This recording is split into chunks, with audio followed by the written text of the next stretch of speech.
BRS పనైపోయిందా? ఎవరా మాట అన్నది? ఒక్కసారి ఓడిపోతేనే కొట్టుకుపోయే పార్టీ కాదు. తెలంగాణ కోసం కొట్లాడిన పార్టీ, ప్రత్యేక రాష్ట్రాన్ని తెచ్చిన పార్టీ, ప్రజల కోసం నిలబడ్డ పార్టీ అంటూ గులాబీ క్యాడర్లో ఉత్సాహం నింపారు బీఆర్ఎస్ అధ్యక్షుడు కేసీఆర్. తెలంగాణలో ఉప ఎన్నికలు రావడం పక్కా అన్న గులాబీ బాస్ కాంగ్రెస్ కి ధక్కా ఇవ్వడం డబల్ పక్కా అన్నారు. మరోవైపు తెలంగాణలో ఉప ఎన్నికలు వచ్చే ఛాన్స్ లేదంటున్నారు కాంగ్రెస్ నేతలు. తెలంగాణలో కాంగ్రెస్ పనైపోయిందన్న కేసీఆర్. స్థానిక సంస్థల ఎన్నికల్లో సత్తా చాటాలన్న బీఆర్ఎస్ ప్రెసిడెంట్. పలువురు బీఆర్ఎస్ నేతలపై కేసీఆర్ ఫైర్. ప్రజల్లో ఉంటూ పని చేయాలని సూచన. 7 నెలల తర్వాత తెలంగాణ భవన్ కు వెళ్లారు బీఆర్ఎస్ అధ్యక్షుడు కేసీఆర్. పార్టీ విస్తృత స్థాయి సమావేశంలో లీడర్లకు క్యాడర్కు దిశానిర్దేశం చేశారు. పార్టీ సభ్యత్వ నమోదు, సిల్వర్ జూబ్లీ వేడుకలు, పార్టీ సంస్థాగత ఎన్నికలపై చర్చించారు. పార్టీ ఆవిర్భవించి 25వ ఏడాదిలోకి అడుగు పెడుతోన్న సందర్భంగా పార్టీ సిల్వర్ జూబ్లీ వేడుకలను ఘనంగా నిర్వహించాలని నిర్ణయించారు కేసీఆర్.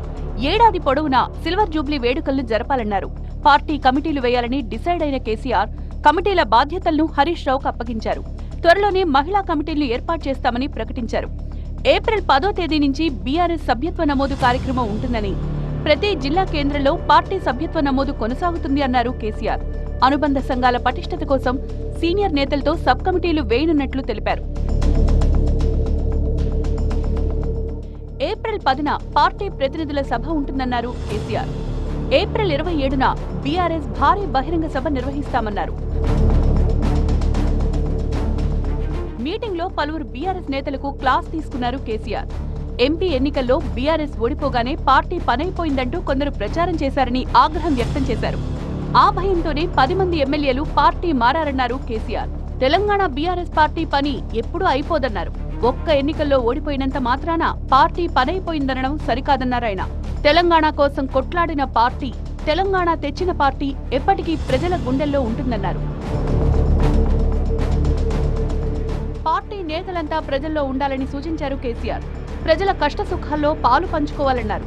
స్థానిక సంస్థల ఎన్నికల్లో కష్టపడి పని చేయాలని దిశానిర్దేశం చేశారు కేసీఆర్. తెలంగాణలో ఖచ్చితంగా ఉప ఎన్నికలు రావడం ఖాయమన్నారు కేసీఆర్. రాష్ట్రంలో కాంగ్రెస్ గ్రాఫ్ పడిపోతోందన్నారు గులాబీ బాస్. కాంగ్రెస్ పాలనలో రాష్ట్ర ఆదాయం తగ్గిపోయిందన్నారు.